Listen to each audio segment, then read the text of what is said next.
Bon vespre a tots i gràcies per venir. No faré la presentació d'Antoni perquè estic segura que tots el coneixeu. S'havia robat ells a les seves paraules, per tant, perquè la cosa que ens interessa és que ens conti el que vulgui sentir d'eix la presentació d'Antoni. Jo també volia dir dues paraules sobre aquesta conferència i la relació que té amb altres activitats organitzades pel Departament de Cultura. De vegades les coses s'enllacen una amb l'altra. Pensam en un projecte i ens compareixem que ens xerra de projectes seus que s'entrellacen amb la nostra i segur que enguany l'any històrica, dic jo, perquè hem pogut fer, s'han organitzat o estan organitzant un conjunt d'activitats totes relacionades amb l'història. La setmana passada, divendres, vam conèixer els avantpassats molt remots, estan xerrant de la prehistòria. Dissabte vam fer una ruta per Calvià també per conèixer la història del municipi que prendrà una continuïtat en l'escriure en una ruta més Calvià. Tenim un projecte de la memòria de Calvià que començarem aquest estiu, que consistirà en la publicació de llibres que se dedicaran cadascun a un tema. Començarem amb el tema del Galatzó. Del Galatzó, però, no la finca en general, sinó les feines que s'hi feien, les persones que hi feien feina allà. Continuarem, o la nostra intenció és continuar amb el tema del futbol, el club de futbol de Calvià com a entitat històrica, i del tema de la policia. Enguany seria això. Per l'any que ve tenim previst l'inici del turisme, tota la gent que se'n va anar del poble, que va d'emigrar.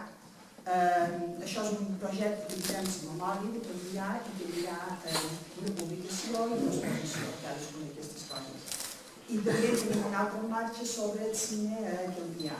Se posarà en marxa en de juliol i agost un projecte que anirà de totes les pel·lícules, intentant que siguin totes, les pel·lícules, els curtmetratges, totes les coses que s'han fet o han pres com a escenari del municipi. Anirà a ser una producció d'aquesta pel·lícula i una exposició entre juliol i agost, allà on intentarem que hi hagi tots els cartells i molts cartells i moltes fotos commemoratives d'això, les campanyes.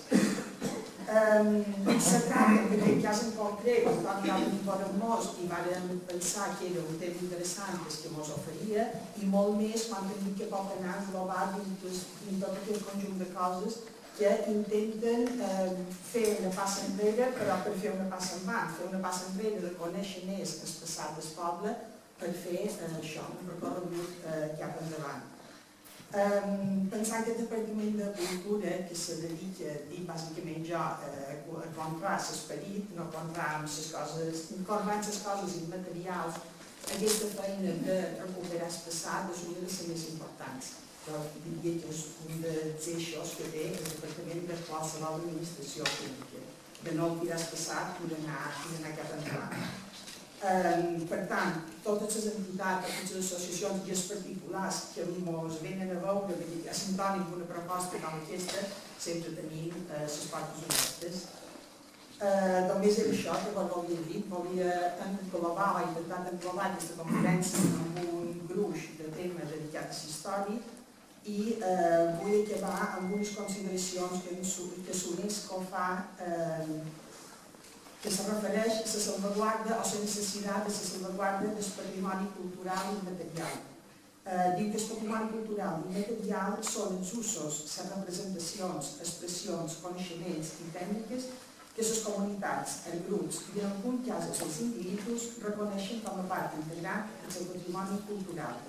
Afegeix que se tracta de transmetre aquest patrimoni i que se creï un sentiment d'identitat en tot el poble i això és el que ens contarà Toni. Gràcies, Catalina. Tot i així estic un poc decepcionat per tu. Ja està. Jo venia aquí a escoltar lloances. T'he dit, Toni, t'he dit que no et presentaria que ja et tant que coneixia. M'expliques la feina que ha de fer. Bé, bones tardes a tots, a totes, calviners i calviners, ciutadans i ciutadanes, benvinguts a la casa de la vila, la nostra casa.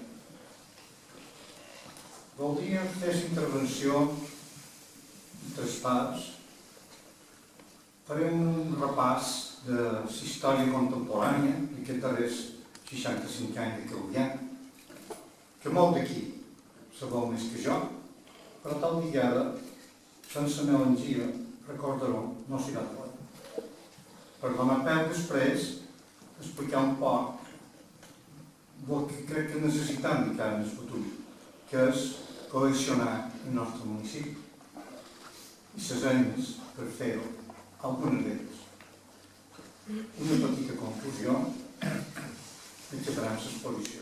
I després, una cosa que jo li dono molta importància és a les preguntes i aclariments, perquè és una passa que s'adona que allà on jo aprenc molt. Calvià sempre ha estat un poble pobre. Des de la conquesta del rei Jaume I van tenir una estructura de propietat feudal concentrada en molt poques mans. I això ha fet que els calviners hagin hagut de passar molt malament, la majoria d'ells.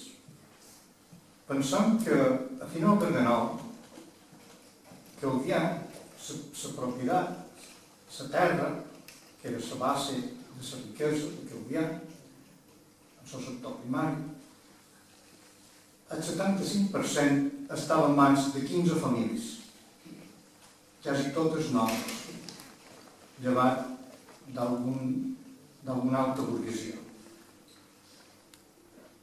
La gent, per millorar casa seva, havia d'emigrar. Però va passar quelcom curiós, important, en què fos insignificant. I és que a començament de la dècada dels 30 a Calvià es feren 2 hotels.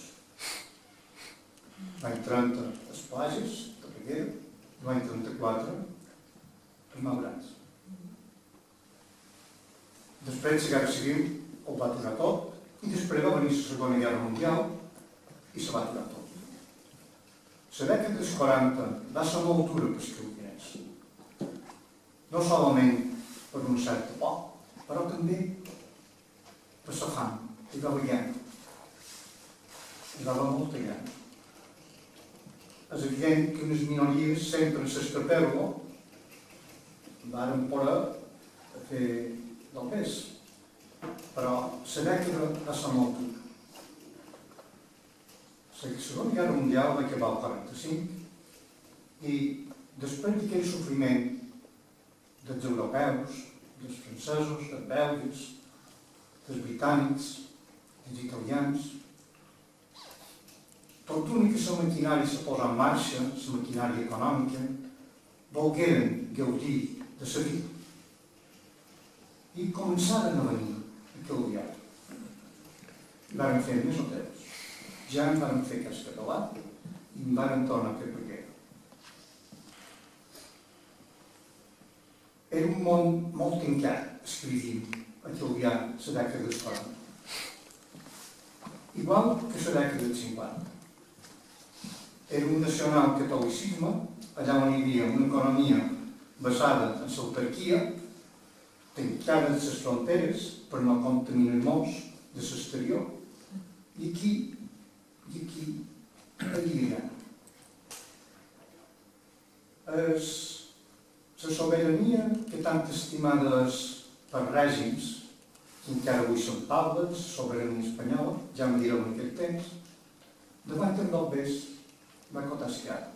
Va firmar un tractat amb els Estats Units l'any 53, 52-53, allà on el règim deixava aeroports, ports per la sexta flota, a canvi de dòlars. I també de formatge i llet en polvo, que segurament algun de l'altre pot recordar. I punts estratègics militars. Aquí en el punt major en tenim un exemple. Controlàvem la Mediterrània amb un radar durant quasi 3 dècades. Com dic, la dècada dels 50 era igual de tancada. Les consignes nacionals del catolicisme primaven censura i sobretot l'educació estava en mans de l'església. Una església anti-segon Vaticà, evidentment. I censuraven llibres, revistes, periòdics, fins al cine. Ho duien contra el sexe, no podien consentir que els actors se donessin una besada. Era un món molt tancat. I la joventut, i els vermins d'aquest temps, han d'estar sotmesos, m'agradats o no m'agradats, anar a missa, anar a rosari, escoltar sermons, anar a les oracions que deien, i aquí s'acabava tot.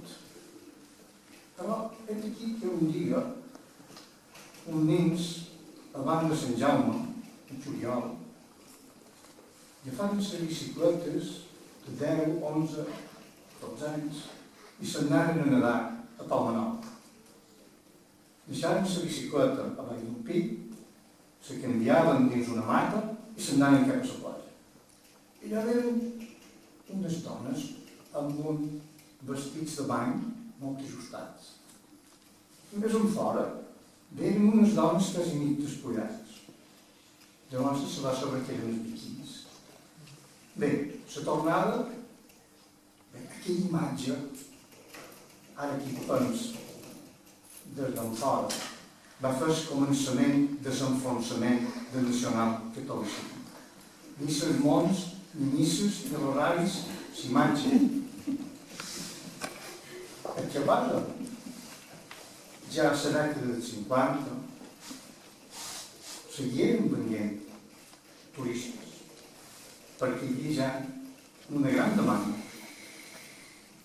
I aquí entram dins la dècada que crec que per Julià ha estat molt important, per moltes raons, que és la dècada dels 60.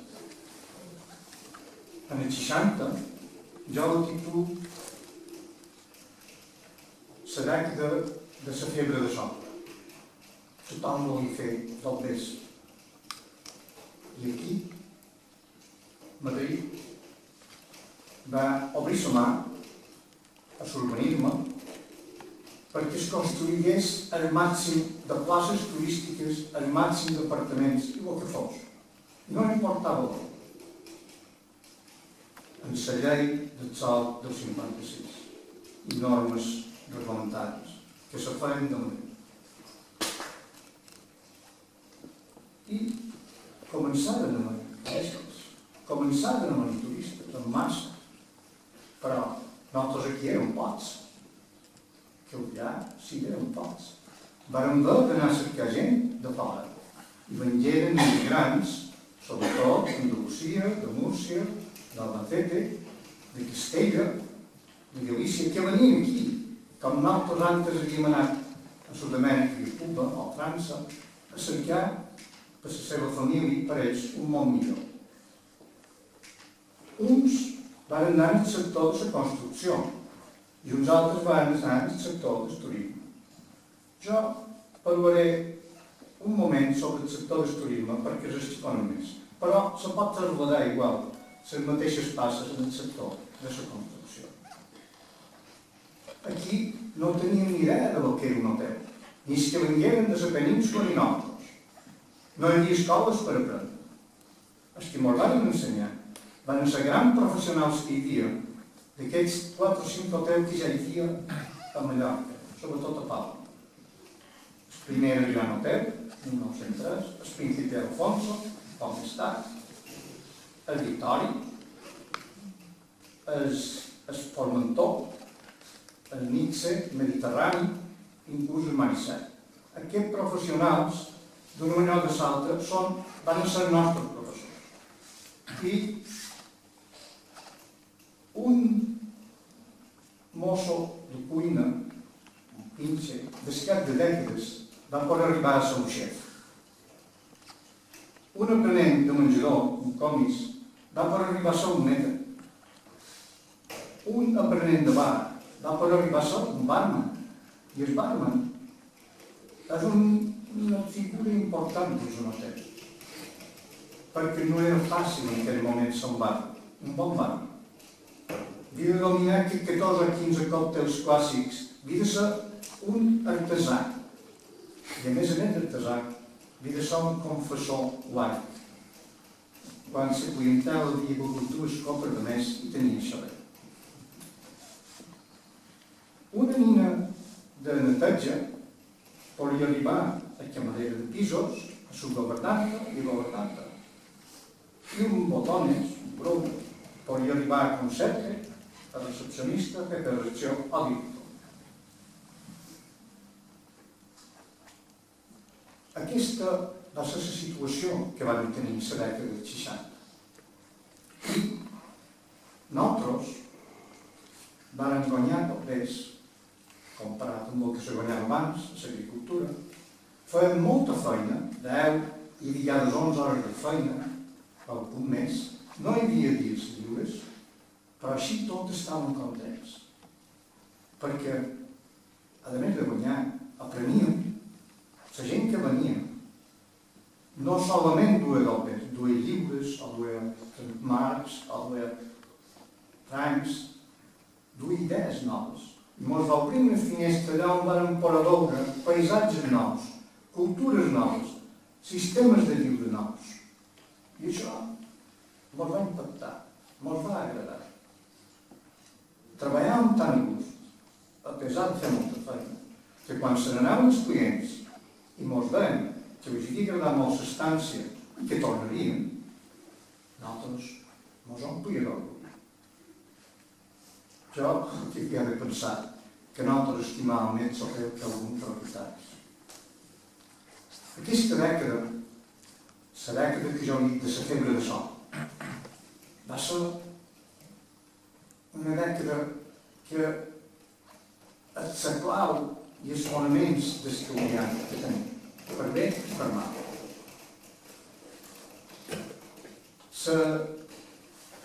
A 1960, en el començament de 1960, a Calvià hi havia 8.800 llits d'hoteus. A principis dels 70, a final de la dècada dels 60, n'hi havia 24.400. S'havia triplicat, i això s'havia fet en una dècada. De qualsevol manera, se construïa en els llocs més hermosos de la costa calvinera. I Madrid ho consentia, perquè l'únic que volia eren divises per poder comprar i tirar endavant l'economia, recobrar l'economia espanyola que estava baix de tot. Eren en aquells moments dels famosos planes de desarrollo del López Rodó. I era l'únic que volia res, no volia recolcar gent, evidentment, perquè no fos cosa que en tant d'atur hi hagués qualque cosa que no agradés. A més d'això, a la dècada dels 30 hi havia 5 urbanitzacions a Calvià. La primera va ser el 33, a Portal Nous. Quan se va acabar la dècada dels 60, n'hi havia 34. 34. Què vol dir això? És normal que algunes d'elles no varen posar en marxa per manca de financiació. Vol dir que els responsables municipals d'aquell moment no podien atendre aquesta llau de demanda de tot. No hi havia infraestructures, no estaven preparats per tot això. No hi havia dobbers, perquè de Madrid no n'enviaven. Sí, cobraven la llicència d'obres, barata, però no bastava. No bastava. I ells se van haver d'enfrontar amb aquests problemes. I van fer tot el que van poder, perquè entre altres coses, estimaven el nostre poble. I a la dècada dels 70, i Madrid diu, no, aquí cada ajuntament ha de tenir el seu pla general. Ha de tenir una certa autonomia per organitzar el seu territori. I el juliol del 71, Calvià aprova el primer pla general de la història. Me'n vaig avisar. Vaig llegir un estudi que se va fer 3 anys després per uns arquitectes catalans i de Palma, arquitectes, allà on, entre altres coses, deia que aquest pla, en segon que havia estat expansionista. I donava un exemple. Els hotels de 4 i 5 estrelles, l'edificabilitat se podia incrementar amb un 30% en l'anterior època. I els hotels de 3 estrelles se podia incrementar amb l'edificabilitat amb un 20%. Tot plegat va fer que encara cresqués més el municipi. I encara hi havia més mancances de tot. De depuració d'aigua, de treballant, de llumnaris, de cartells. Arriba la dècada de 80, ja en la democràcia. I més o menys els començaments van ser quasi iguals. Hi havia una inèrcia i no se podia aturar. Entre altres coses, perquè hi ha una figura jurídica que tu has d'anar molt alerta si has donat un terreny determinat, se pot construir X metres quadrats per metre quadrat, ell el llis, amb la seguretat jurídica que diu. Per tant, vindrà molt alerta negociant urbanització amb urbanització per poder reduir aquesta pressió de demanda. I què se va fer? Se va intentar trobar el bes, Madrid ja va ser més, teníem ja una autonomia de l'any 83, i a poc van anar fent les infraestructures que mancaven, que eren moltes, i els equipaments. Qüestió fonamental. Escoles, biblioteques, camp de futbol, etc. I afortunadament, una sentència del Suprem del 88 va posar un pot d'ordre en aquesta seguretat jurídica. I ja va dir, alerta, si l'urbanització no s'ha complit els terminis que marcava el pla, no hi ha que donar indemnització. Això va salvar un poc, tot aquest creixement que té. Arriba la dècada del 90, i ja quelcom que ha passat desapercebut, però en aquell moment va ser molt important. Jo vaig dir, d'Europa vengueren un del pes i vengueren unes directrius, no eren ben bé unes directrius, eren uns plans que era ser comós, que era el turisme sostenible. S'havien fet tantes barbaritats que Europa creia que era convenient a tota Espanya, a tota la Mediterrània, sobretot a la costa tan castigada, que s'anés cap a un turisme sostenible. I això és el que va fer canviar. Varen fer un pla en curs, això molta gent no ho sap, que va guanyar un premi a Times Television, que se deia m'agradaria que fossis aquí, Luis Llobregat. Arriba la dècada des 2000 i inclús a la dècada del 90, un poc més endavant, surten unes modificacions, ja s'abassava l'urbanisme en la llei modificada, una llei nova del 75, del text, recordo, del 76, i del 96, quan hi havia bastant d'atur, tornen a mullar les mans donant permís i llicències a l'urbanisme, comencen a construir una altra diada, recolzats a la banca, amb guanys fàcils, i surt d'aquí la famosa bombolla immobiliària. I aquí estem. Que en aquest temps, la dècada dels 2000, havíem crescut d'una manera exorbitant. D'una manera exorbitant. No hi havia manera.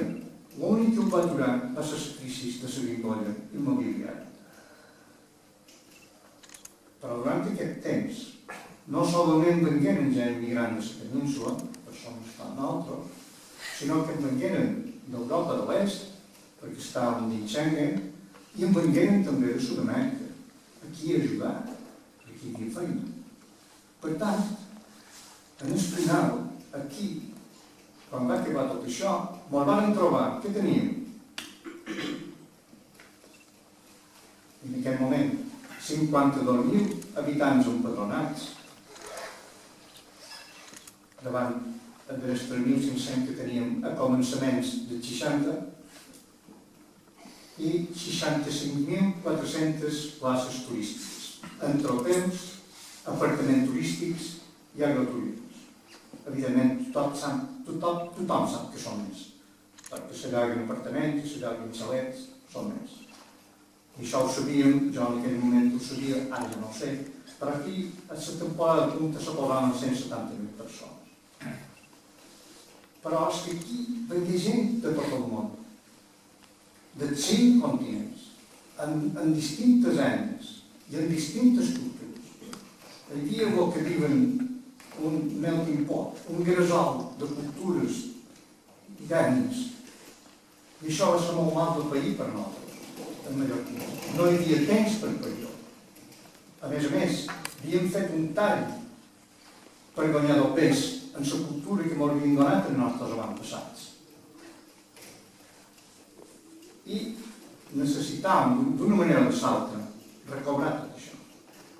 Si fem una balança de pèrdues i ganàncies d'una manera intuïtiva, podem posar en aquesta època que hem descrit del turisme, que és les pèrdues, allà és patrimoni natural, que és irreemplaçable, perquè és part de la nostra riquesa turística.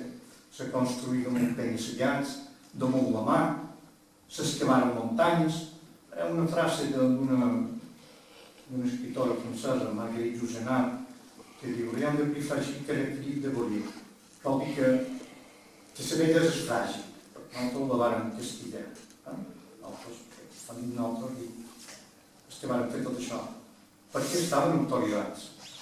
Estaven autoritzats per Madrid, sobretot, perquè aquí el poder no era massa gros.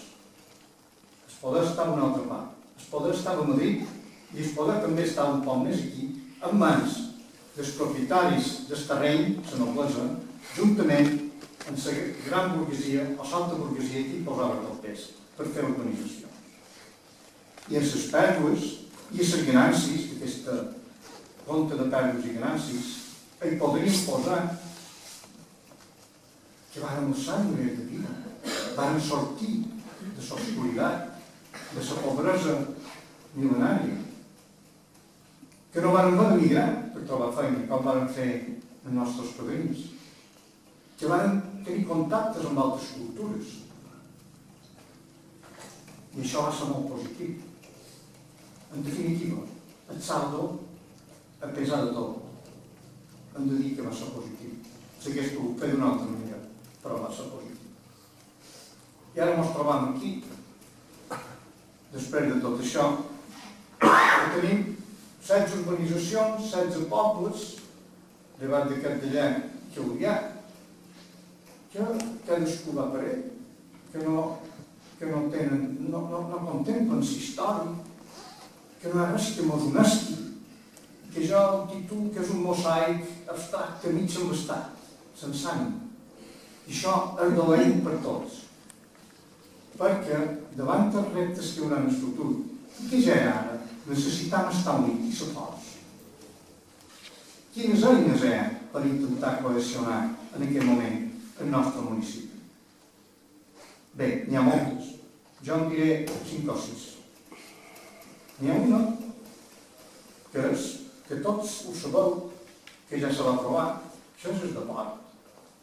Si volguéssim unificar clubs i fer just un club autovià, conservant cadascú la seva independència en el seu regal, podríem tenir un referent de dir: és el meu equip, és que ho fem. Una altra eina per cohesionar el nostre municipi podria ser la religió.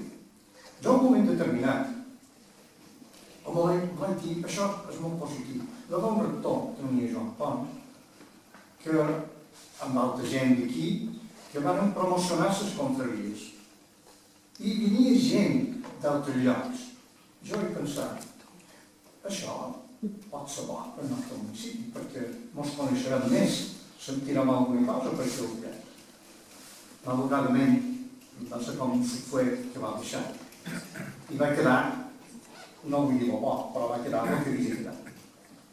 Una altra eina podria ser l'idioma. L'idioma no tenim competència nosaltres, està en altres mans. L'idioma podria ser aquest cordó umbilical que ens unigués.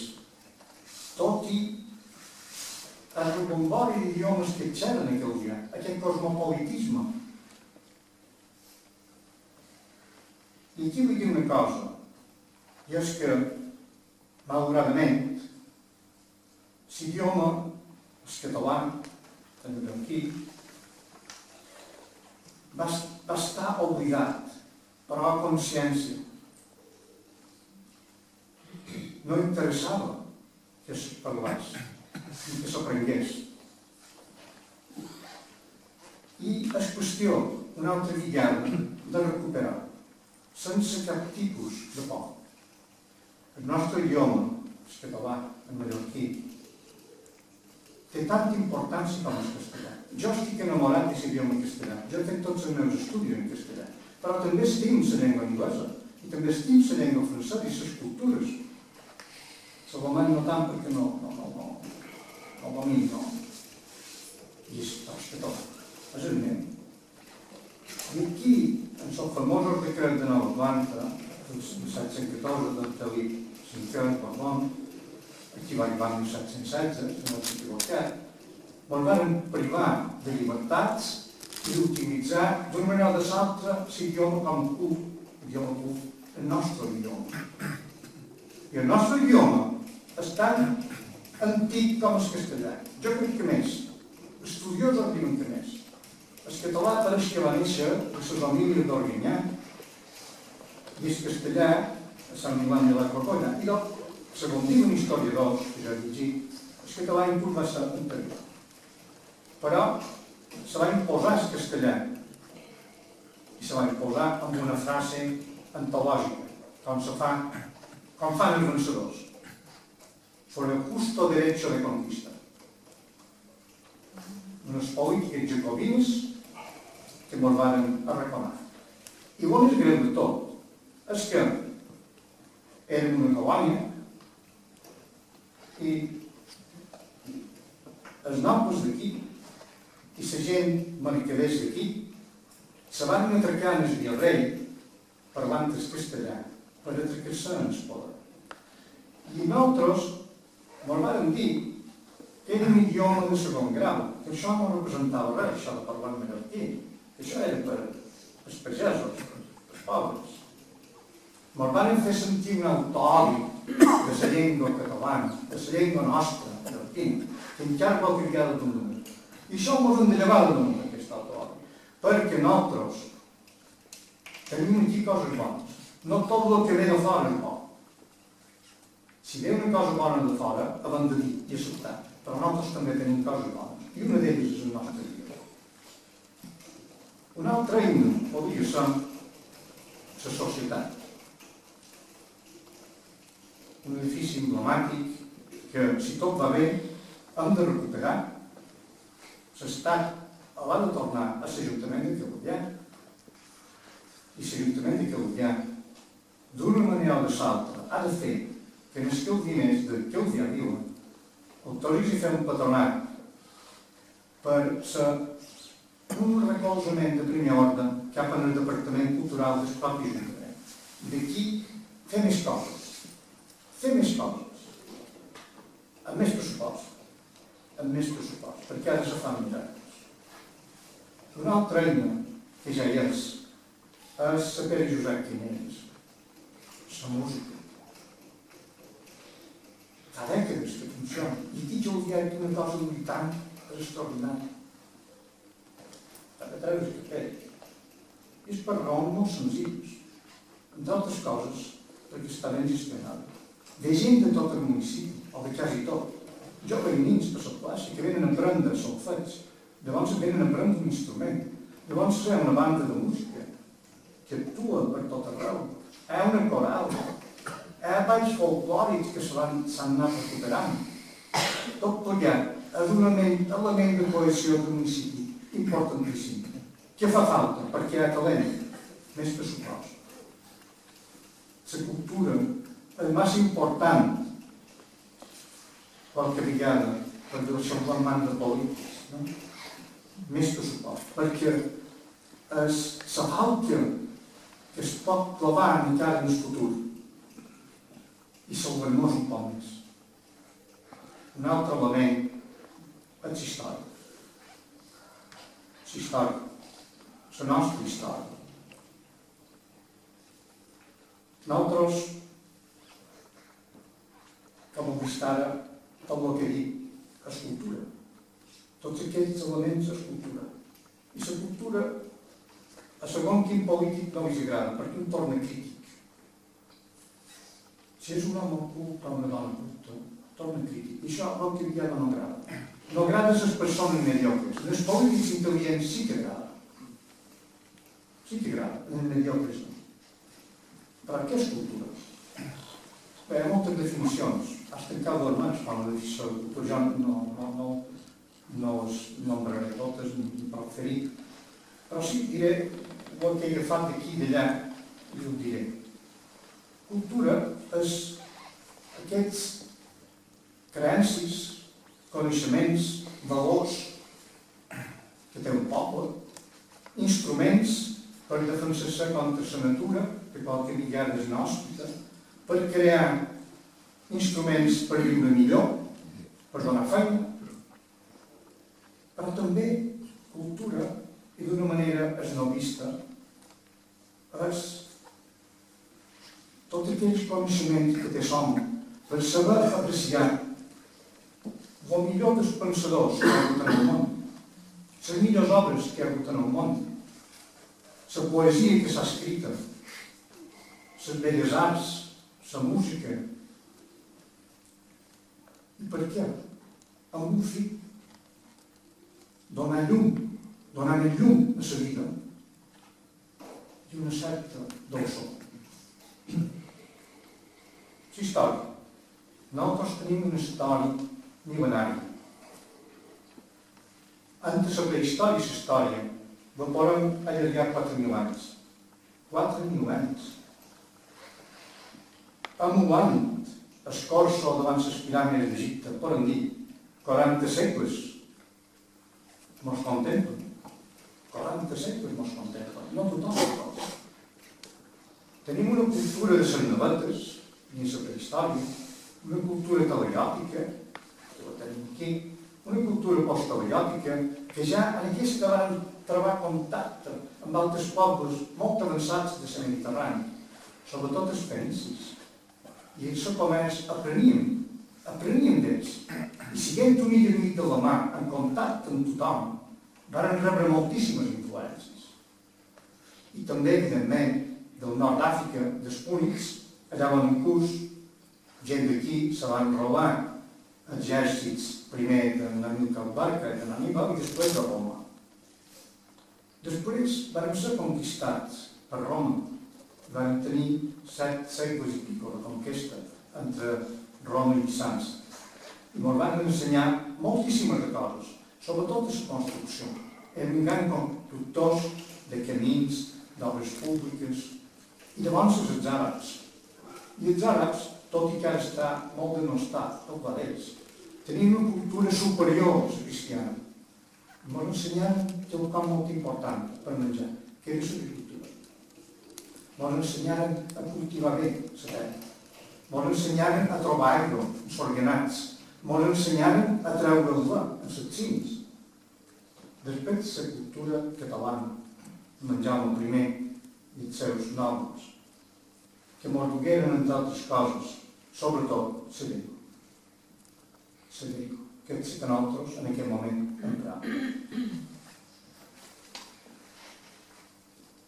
I ara tenim en aquest moment que canviem una sèrie de reptes i de perills més que de reptes.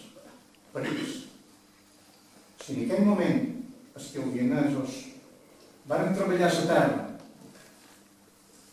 per poder viure, uns en el petit tros que li deixar la família, altres a dins els grans latifundis, per viure, per sobreviure, belloraven, sembraven, recollien, eixarmaven els arbres per treure més fruit, inclús deixaven de la finca que escalviava, deixaven cementers en guaret, en barbecho, perquè pogués treure més després.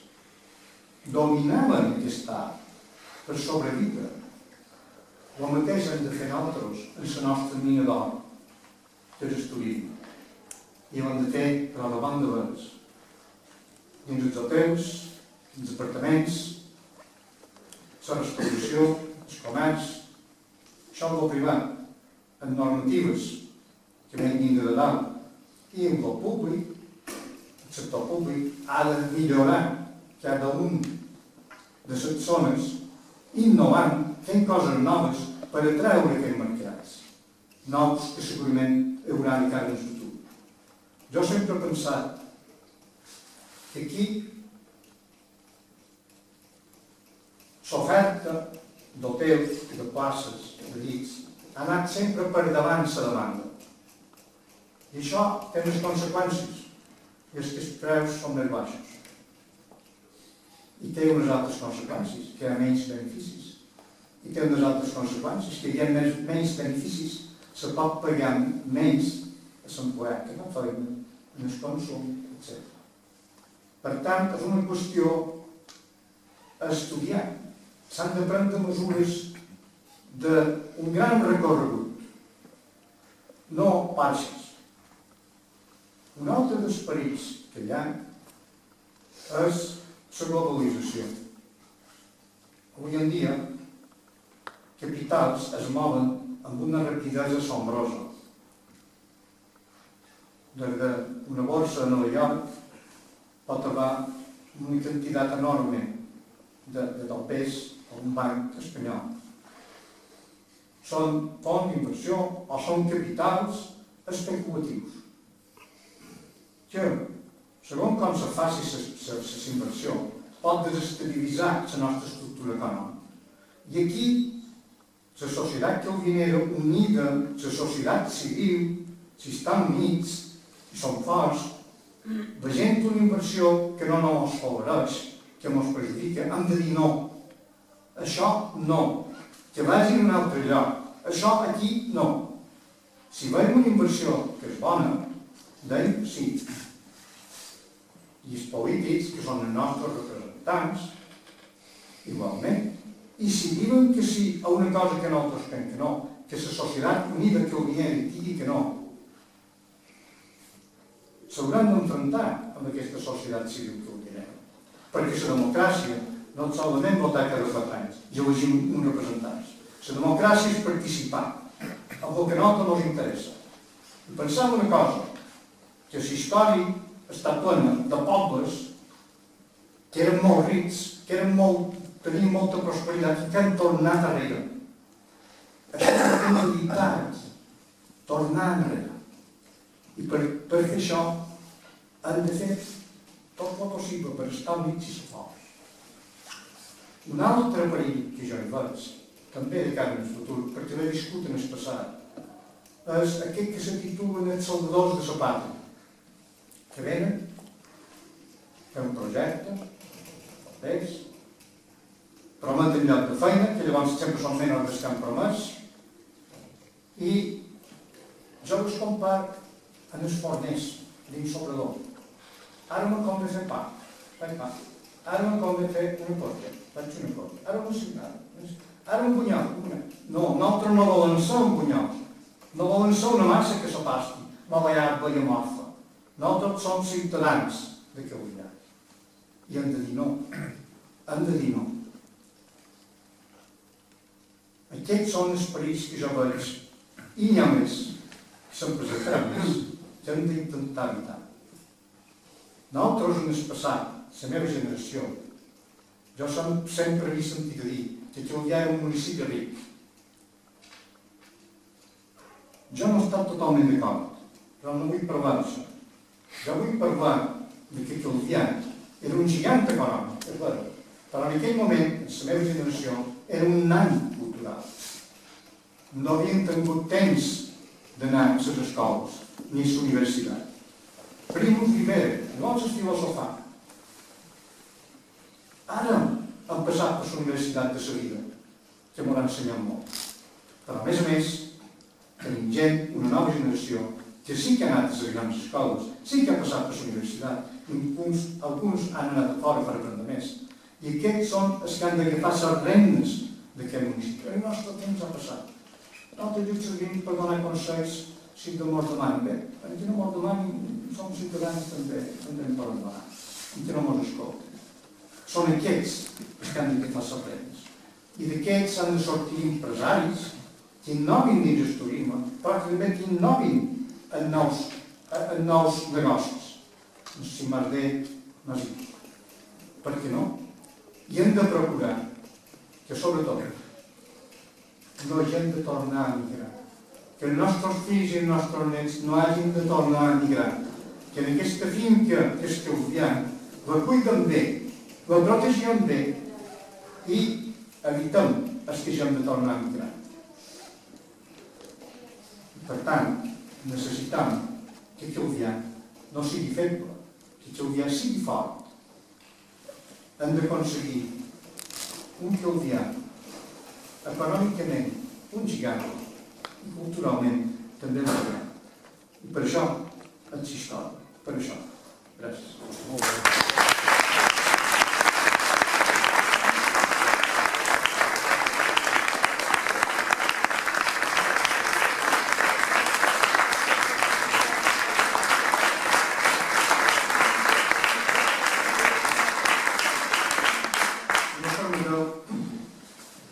Ja que un gran eren a la meva voluntat i un gran eren a la cohesió. L'any passat vaig mirar a la televisió el partit de futbol de la selecció nostra. I quan tocava un signe nostre, ningú cantava. En canvi, les altres nacions cantaven amb orgull, amb passió. Inclús autonomies, Astúries, Andalusia, València, no parlant de Catalunya, els segadors, tot tenen. Nosaltres, el Consell Delegat, Joan Alcobença, de l'Alguer, no? Inclús equips de futbol tenen els seus himnes, el Barça, el Madrid, el Sevilla. N'hi ha un que em va emocionar, que és el de Liverpool, que és aquell, que hem dit tots, mai caminaràs tot sol. Diu, aneu al Carbó, això era cohesionar. Jo me demano, per què Calvià no pot tenir un himne? Jo no som músic, jo no sé, som poca cosa, però m'he atrevit un vespre d'insomni a escriure dues ratxes sobre el nostre, el que podria ser, a canvi de que n'hi hagi d'altres, la lletra. Jo no som com els que va escriure la Marsellesa, en Roger de Giu, que era músic, que va escriure, que és un himne dur, com els segadors, però important, que tots els francesos i les franceses ho senten. Jo permeto-me aquesta petita vanitat de llegir-ho. Himne Calvià. Venim d'una història llunyana, de sofriment i de resignació. La bellesa de la nostra terra de la mar ens donaren esperança i color. Venim d'aquella raça forta, feta de privacions. Tenim unes arrels mil·lenàries que no podem ni volem oblidar. Avui som més. Som un poble obert al món, que cerca un futur sense oblidar el passat. Dins els ulls conservem la bellesa de la terra i de la mar. Nosaltres arrelats aquí, com una olivera centenària en saba nova d'aquí i d'allà. Calvià, Calvià, Calvià. Entre tots el farem amunt i el futur serà per a tots. I conservarem dins els ulls la bellesa de la nostra terra i de la mar. Amunt, Calvià, Calvià.